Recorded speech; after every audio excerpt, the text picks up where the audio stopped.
Hi everyone, welcome back to the Quick Tech tutorial. Today, for this video of Quick Tech, I will be showing you how to log in Discord in desktop. To begin the process, open a browser in your PC or in your laptop and then open a new tab. There on the search bar of new tab, you type in discord.com and press enter. This will direct you to the official web page where you need to click on login over here on the side. Click on it. This will direct you to the login page. So here there's two ways how you can log in into the Discord. You can log in into the Discord by providing email or phone number and then password. It is a manual process of logging into the Discord account. The another is login with the QR code. You can scan this Discord mobile app to log in instantly.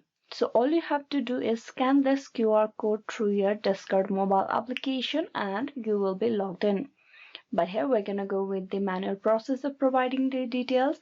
So first thing is you need to provide your email address or the phone number. Type in the details.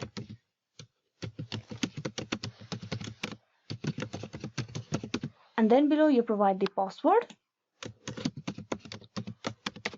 Then click on login.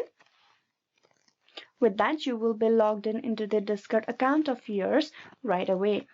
Now to log in, you must provide a correct account credential. Only then you will be able to log in. Hope this video was useful on how to log in into the Discord in desktop. Please like and subscribe the Quick Tech tutorial. Thank you for watching till the very end.